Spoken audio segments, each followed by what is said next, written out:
നിരന്തരമായ വാർത്തകളിൽ നമ്മൾ കാണുന്നതാണ് ചികിത്സാ പിഴവുകൾ. വലിയ പ്രതിസന്ധികൾ വന്ന സമയത്ത് പോലും ആരോഗ്യ മേഖലയെ അത്യാവശ്യം നല്ല രീതിയിൽ തന്നെ പുഷപ്പ് ചെയ്ത് മുകളിലേക്ക് കൊണ്ടുവന്നിട്ടുള്ള സിസ്റ്റം ഉള്ള ഒരു സ്ഥലമാണ് നമ്മുടെ കേരളം എന്ന് പറയുന്നത്. അപ്പോൾ സിസ്റ്റത്തിന്റെ ഫെയിലിയർ ആണെന്ന് ഒരിക്കലും പറയാൻ പറ്റില്ല. ഇൻഫ്രാസ്ട്രക്ചർ മാറിയത് കൊണ്ട് മാത്രം ചികിത്സാ പിഴവുകൾ കുറയണമെന്നില്ല. ഗവൺമെന്റ് ഹോസ്പിറ്റലിലെ മോസ്റ്റ് ഓഫ് ആൾക്കാരും ഡിപ്പെൻഡ് ചെയ്യുന്നില്ല എന്നുള്ളതിന്റെ ഒരു എക്സാമ്പിൾ ആണ് ഇപ്പൊ നടക്കുന്ന പ്രശ്നങ്ങളൊക്കെ തന്നെ. അല്ലെങ്കിൽ മെഡിക്കൽ സിസ്റ്റത്തോടുള്ള ആളുകളുടെ വിശ്വാസം കുറഞ്ഞു വരികയാണ്. അതൊരു വലിയ വെല്ലുവിളിയല്ലേ? നമ്മളിപ്പോ ഒരു ഗവൺമെന്റ് ഹോസ്പിറ്റലിൽ പോയിട്ട് ഒരു അസുഖത്തിന് കാണിച്ചു കഴിഞ്ഞിരിക്കുകയാണെങ്കിൽ അവർ എഴുതി തരുന്ന മോസ്റ്റ് ഓഫ് ദ മെഡിസിൻസും അവിടെ ഇല്ല. അവിടെ പുറത്തുനിന്ന് പോയി വാങ്ങേണ്ട അവസ്ഥയാണ് ഉള്ളത്. ശുചിമുറിയുടെ കാര്യം, രോഗികൾ വരുമ്പോൾ അവർക്ക് അവിടുന്ന് വല്ല അസുഖം വരും എന്നുള്ളതാണ് പേടിക്കേണ്ടത്. കാരണം ഉള്ള അസുഖത്തിന് പുറമെ ഇവിടെ നിന്ന് വരുന്ന ഇൻഫെക്ഷനും കാര്യങ്ങളും ബാധിക്കുന്നുള്ളതാണ്. നിരന്തരമായ വാർത്തകളിൽ നമ്മൾ കാണുന്നതാണ് ചികിത്സാ പിഴവുകൾ. കേരളത്തിൽ തന്നെ ഇപ്പോൾ ഒട്ടനവധി ചികിത്സാ പിഴവുകൾ ഇതിനു മുമ്പ് തന്നെ റിപ്പോർട്ട് ചെയ്ത് കഴിഞ്ഞു. അപ്പോൾ എന്തായിരിക്കാം ഇത്തരം ചികിത്സാ പിഴവുകൾ നിരന്തരമായി ആവർത്തിച്ച് വന്നുകൊണ്ടിരിക്കുന്നതിൻ്റെ കാരണം എന്നുള്ളത് നമുക്ക് കൂടുതലായിട്ട് ഡീറ്റെയിൽ ആയിട്ടൊന്ന് ചർച്ച ചെയ്ത് നോക്കാം. എന്തായിരിക്കും ഫാത്തിമ ഇതൊരു സിസ്റ്റം ഫെയിലിയർ ആണോ, അല്ലെങ്കിൽ ഒരു ഹോസ്പിറ്റലിൻ്റെ മാത്രമായിട്ടുള്ള ഒരു ഫെയിലിയർ ആണോ? എന്തായിരിക്കും ഇതിന് പിന്നിൽ? ഒരു സിസ്റ്റത്തിന്റെ ഫെയിലിയർ ആണ് നമുക്ക് ആക്ഷേപിക്കാൻ പറ്റില്ല. കാരണം ഇതിന്റെ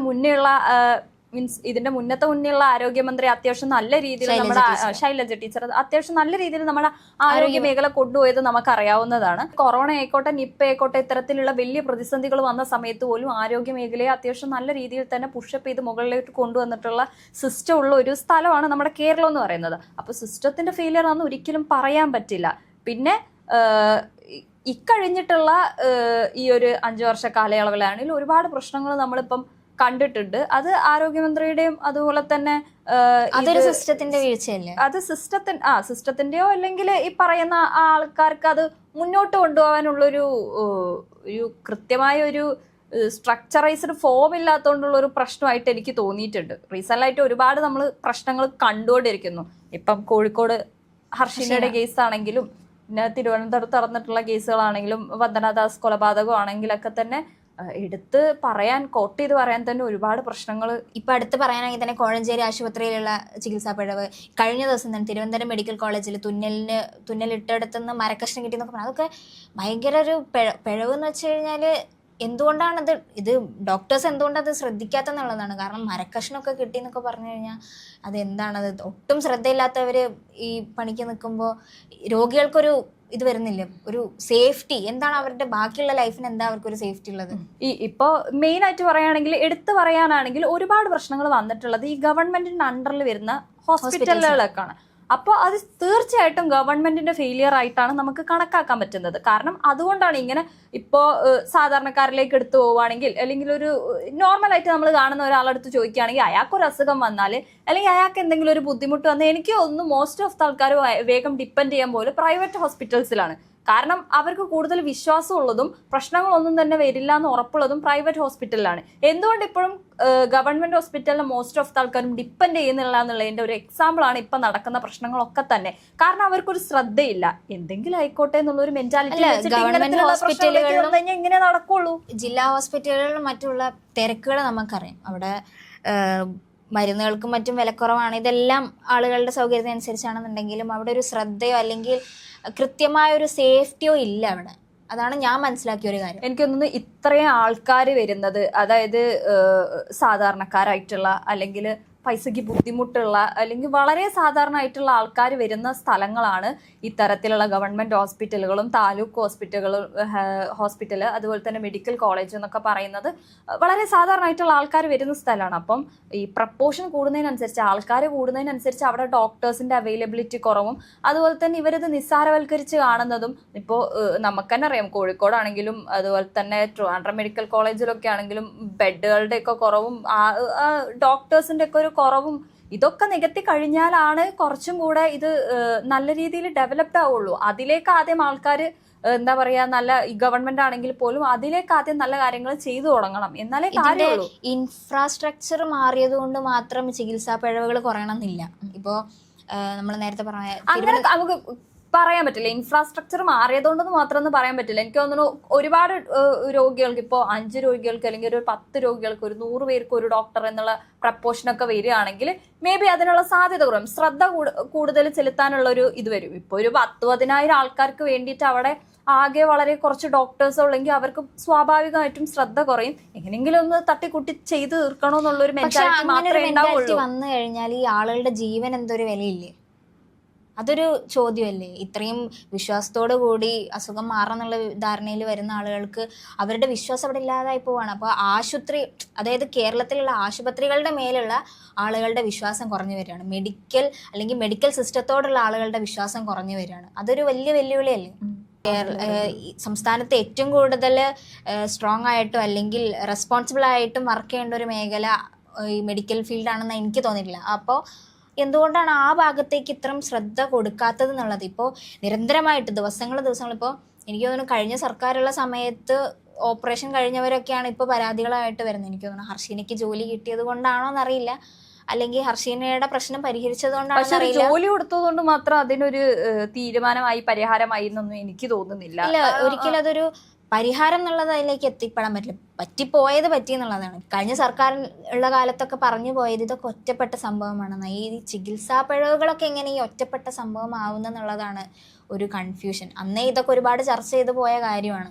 പക്ഷേ ഈ ഒറ്റപ്പെട്ട സംഭവങ്ങൾ ആവർത്തിച്ച് വരുമ്പോൾ അതെങ്ങനെ വീണ്ടും ഒറ്റപ്പെട്ട സംഭവം ആവുന്നെന്നുള്ളതും കൂടുതൽ ചർച്ച ചെയ്യേണ്ട ഒരു വിഷയമാണ്. ഇത് കൂടുതലായിട്ട് എനിക്ക് തോന്നുന്നു റിപ്പീറ്റ് ചെയ്യാതിരിക്കാൻ വേണ്ടിയിട്ട് ശ്രദ്ധിക്കുക. അതിന് വേണ്ടിയിട്ട് വേണ്ടിയിട്ടുള്ള കാര്യങ്ങൾ ചെയ്തു കൊടുക്കുക. ഇപ്പോൾ ഡോക്ടേഴ്സിന്റെ എണ്ണം കൂട്ടുക, അതുപോലെ തന്നെ ഷിഫ്റ്റുകളുടെ ഒരിത് ഒന്ന് ചേഞ്ച് ചെയ്യുക, കൂടുതൽ സൗകര്യങ്ങൾ ഒരുക്കി കൊടുക്കുക. ഈ ഗവൺമെന്റ് ഹോസ്പിറ്റൽ, താലൂക്ക് ഹോസ്പിറ്റലിലൊക്കെ കൂടുതൽ സൗകര്യങ്ങൾ ഒരുക്കി കൊടുക്കുക.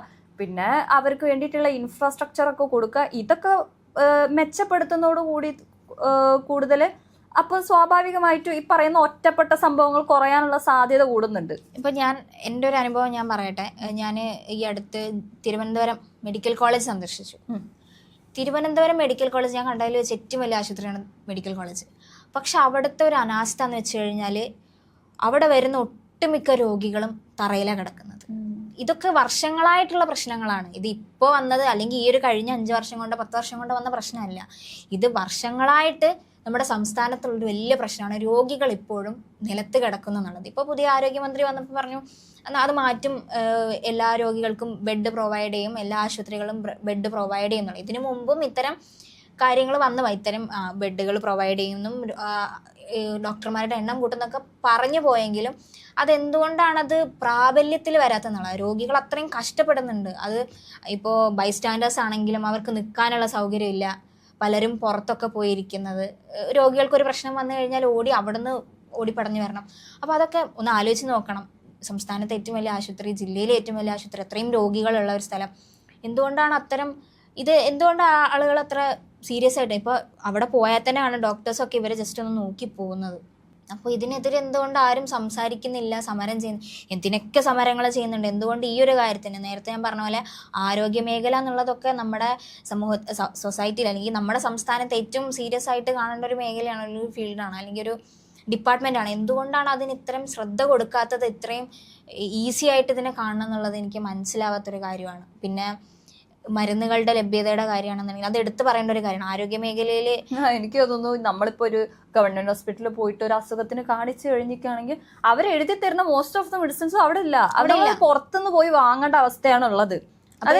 അതെനിക്ക് തോന്നുന്നു മേ ബി അവർ തമ്മിലുള്ള ഒരു ടൈപ്പ് ആയിരിക്കാം. ഞാൻ കേട്ടറിവാണ്, ടൈപ്പാണ്. കുറെയൊക്കെ ഈ പുറത്തുനിന്നുള്ള മെഡിക്കൽ ആൾക്കാരുമായിട്ടുള്ള ഒരു ടൈപ്പാണ് അവിടെ നടക്കുന്നത്. ഇവിടെ ചികിത്സയ്ക്ക് പണം കൊടുക്കണ്ട, അല്ലെങ്കിൽ ഈ ഡോക്ടർ കാണുന്നതിന് പൈസ കൊടുക്കണ്ട എന്നുള്ള സിസ്റ്റമൊക്കെ വന്നിട്ടുണ്ടെങ്കിൽ പോലും ആളുകൾ മരുന്ന് വാങ്ങിക്കാൻ സമയമാകുമ്പോഴത്തേക്കുള്ള ഈ നെട്ടോട്ട് അതൊരു വലിയ പ്രശ്നം തന്നെയാണ്. അതൊക്കെ മാറി വരേണ്ട ഒരു ഇത് കഴിഞ്ഞു. ഇത്രയും അഡ്വാൻസ്ഡായി, ആശുപത്രികളൊക്കെ വെൻ ഡെവലപ്ഡായി. പക്ഷെ എന്തുകൊണ്ടാണ് ഈ ഒരു കാര്യത്തിൽ മാത്രം എവിടേക്കോ ഒരു തട്ടിക്കൂട്ടിയിട്ട് ഈ ഒരു സിസ്റ്റത്തിനെ ഇങ്ങനെ മുന്നോട്ട് കൊണ്ടുപോകുക എന്നുള്ളൊരു രീതിയാണെന്നാണ് എനിക്ക് തോന്നിയിട്ടുള്ളത്. അല്ലെങ്കിൽ നേരത്തെ ഞാൻ പറഞ്ഞ പോലെ ബെഡ് പ്രൊവൈഡ് ചെയ്യുക, അതൊക്കെ വൻ വീഴ്ചയാണ്. അതൊക്കെ നമ്മുടെ മെഡിക്കൽ സിസ്റ്റത്തിൻ്റെ വൻ വീഴ്ച തന്നെയാണ്. അതൊക്കെ എന്തുകൊണ്ടാണ് ഇത്രയും രോഗികൾ ഇന്നത്തെ കാലത്ത്? പണ്ടൊക്കെയാണെന്നുണ്ടെങ്കിൽ ആശുപത്രികൾ ചെറുതാണ്, ഡോക്ടേഴ്സ് കുറവാണെന്ന് പറയാം. പക്ഷെ ഇപ്പോൾ ഈ ഒരു 10-15 വർഷം കൊണ്ട് അങ്ങനെയല്ലല്ലോ നമ്മുടെ ഒരു സിസ്റ്റം വന്നുകൊണ്ടെങ്കിൽ. നമ്മുടെ സൊസൈറ്റി അങ്ങനെ ആയിക്കൊണ്ടിരിക്കുന്നത്, ഡെവലപ്ഡ് ആയല്ലോ. അപ്പോൾ എന്തുകൊണ്ടാണ് അത് അതൊക്കെ പരിഹരിച്ചു പോകേണ്ട ഒരു കാര്യമാണ്. ഇന്നല്ല, ഇതിനു മുമ്പേ പരിഹരിച്ചു പോകേണ്ട ഒരു കാര്യമാണ്. അതൊക്കെ കഴിഞ്ഞ സർക്കാരിൻ്റെ ഒരു വീഴ്ച തന്നെയല്ലേ? കഴിഞ്ഞ സർക്കാരിൻ്റെ വീഴ്ചയാണ്, തീർച്ചയായിട്ടും അതിനെ ന്യായീകരിക്കുന്നൊന്നുമില്ല. നല്ല രീതിക്ക് അത് മുന്നോട്ട് കൊണ്ടുപോകാൻ പറ്റുമെന്ന് ഓൾറെഡി പ്രൂവ് ചെയ്തൊരു സർക്കാരിനെ നമ്മൾ വീണ്ടും ജയിപ്പിച്ചിട്ട് അവിടെ പരാജയപ്പെട്ട ഒരു അവസ്ഥയാണ് നമ്മൾ കാണുന്നത്. ആരോഗ്യ മേഖലയിലാണെങ്കിലും ഈ പറയുന്ന സംഭവങ്ങൾ ഉണ്ടായത് ശരിയൊക്കെ തന്നെയാണ്. പക്ഷെ ഈ സംഭവങ്ങൾ മാറ്റി വെക്കുകയാണെങ്കിൽ നമുക്ക് വേണ്ട ബേസിക് ആയിട്ടുള്ള നീഡ്സ് പ്രൊവൈഡ് ചെയ്യുന്നില്ല എന്നുള്ളത് ഒരു വലിയ വിഷയമാണ്. ഈ പറയുന്ന പോലെ ഡോക്ടേഴ്സിന്റെ ലഭ്യതക്കുറവും ബെഡില്ലായ്മയും മരുന്നിന്റെ പ്രശ്നങ്ങളും ഒക്കെ നമുക്ക്, അതായത് ഈ നാട്ടിലുള്ള ആളുകളുടെ ബേസിക് നീഡാണ്, അത് പ്രൊവൈഡ് ചെയ്യുന്നില്ല എന്നുള്ളതാണ് വലിയ പ്രശ്നം. അത് പരിഹരിക്കുമായിരിക്കും. ഇപ്പം എന്താ പറയാ, വന്നിട്ടുള്ള മന്ത്രി കൂടുതൽ ഈ കാര്യത്തിൽ ശ്രദ്ധ ചെലുത്തുമെന്നും കെ മുരളീധരൻ വേണ്ട കാര്യങ്ങൾ ചെയ്യുമെന്നും നമുക്ക് പ്രതീക്ഷിക്കാം. അല്ലാതെ നമുക്കൊന്നും പറയാൻ പറ്റില്ല. വീണ്ടും ഇതുപോലെ തന്നെ 5 വർഷം റിപ്പീറ്റ് ചെയ്യുകയാണെങ്കിൽ ഇതിലും വലിയൊരു അനാസ്ഥയിലേക്ക് പോകുമെന്ന് എനിക്ക് തോന്നുന്നു. കാരണം 2030 ആകുമ്പോഴേക്കും അത്യാവശ്യം ഡെവലപ്ഡ് ആവേണ്ട ഒരു സ്റ്റേറ്റ് ആയി മാറണം കേരളം ആക്ച്വലി എന്ന് പറയുമ്പം. ബാക്കിയുള്ള എല്ലാ സ്ഥലത്തും വികസനങ്ങൾ വന്നു, ബാക്കി എല്ലാ മേഖലകളിലും വികസനങ്ങൾ വന്നു, ആരോഗ്യ മേഖല മാത്രം ഇപ്പോഴും ബാക്കിലാണ് എന്ന് പറയുന്നത് ഒരു വലിയൊരു പ്രശ്നമാണ്. യഥാർത്ഥത്തിൽ ഈ ജില്ലാ ഹോസ്പിറ്റലുകൾ, താലൂക്ക് ഹോസ്പിറ്റൽ, മെഡിക്കൽ കോളേജുകളിലൊക്കെ കൃത്യമായ പരിശോധനകൾ വേണം. ഡോക്ടേഴ്സ് പരിശോധിക്കുക എന്നുള്ളതല്ല, മെഡിക്കൽ വിഭാഗത്തിന്റെ കൃത്യമായിട്ടുള്ള അല്ലെങ്കിൽ ഡിപ്പാർട്ട്മെന്റ് കൃത്യമായിട്ടുള്ള പരിശോധന വേണം. ഏതൊക്കെ രോഗികളെ ഏതൊക്കെ രീതിയിലുള്ള അസുഖം എന്നുള്ളതിനപ്പുറത്തേക്ക് അവർക്ക് അവിടെയുള്ള ബുദ്ധിമുട്ടുകൾ, ശുചിമുറിയുടെ കാര്യമൊക്കെ ഇപ്പം നമ്മൾക്കറിയാം. ജില്ലാ ഹോസ്പിറ്റലിലൊക്കെ പോയി കഴിഞ്ഞാൽ, പല ജില്ലാ ആശുപത്രികളിലും പോയി കഴിഞ്ഞാൽ അതിലേറെ കഷ്ടമാണ് ഈ മെഡിക്കൽ കോളേജുകളിലെ ശുചിമുറിയുടെ കാര്യം. രോഗികൾ വരുമ്പോൾ അവർക്ക് അവിടുന്ന് വല്ല അസുഖം വരും എന്നുള്ളതാണ് പേടിക്കേണ്ടത്. കാരണം ഉള്ള അസുഖത്തിന് പുറമെ ഇവിടെ നിന്ന് വരുന്ന ഇൻഫെക്ഷനും കാര്യങ്ങളും ബാധിക്കുന്നുള്ളതാണ്.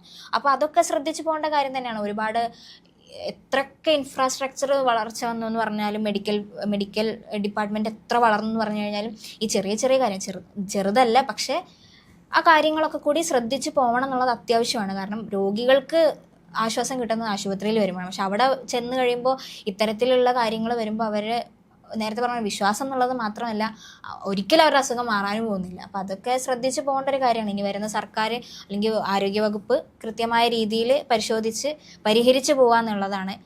ഇതിൻ്റെ കൂടെ നമ്മൾ പറയേണ്ട ഒരു കാര്യം കൂടി, ഡോക്ടർ വന്ദനാദാസിന്റെ കാര്യം കൂടി നമ്മൾ അതിന്റെ കൂടെ പറഞ്ഞു പോകണം. അത് സുരക്ഷാ വീഴ്ചയാണ്, തീർച്ചയായിട്ടും സുരക്ഷാ വീഴ്ചയാണ്. അതെ, ഒരു പ്രതിയെ ഇതുപോലെ ആശുപത്രിയിലേക്ക് കൊണ്ടുവരുമ്പോൾ അയാൾ ഏതൊക്കെ രീതിയിൽ ആക്രമിക്കുന്നുള്ളത് മുൻകൂട്ടി കണ്ട, അല്ലെങ്കിൽ ആശുപത്രിയിൽ അത്തരം ഒരു സെല്ല് കൂടി രൂപീകരിക്കുക എന്നുള്ളത്, ഒരു പ്രൊട്ടക്ഷൻ അല്ലെങ്കിൽ ഒരു സേഫ്റ്റിക്ക് വേണ്ടിയിട്ട് ഒരു സെല്ല് കൂടി രൂപീകരിക്കുക എന്നുള്ളത് അത്യാവശ്യമാണ്. അല്ലെങ്കിൽ ഇതുപോലത്തെ കൊലപാതകങ്ങളും ഇനി ആവർത്തിക്കപ്പെടും. അപ്പോൾ വന്നിരിക്കുന്ന സർക്കാർ, ആരോഗ്യമന്ത്രിയൊക്കെ ഈ കാര്യങ്ങൾ പരിഹരിച്ചു പോകണം. അല്ലെങ്കിൽ കഴിഞ്ഞ സർക്കാരിൽ അല്ലെങ്കിൽ ആരോഗ്യവകുപ്പിൽ ഉണ്ടായിരുന്ന വീഴ്ച ആവർത്തിക്കാതിരിക്കുക. രോഗികളുടെ സംരക്ഷണം, അത് അല്ലെങ്കിൽ രോഗികളുടെ ജീവൻ അത്രയും വിലപ്പെട്ടതാണ്.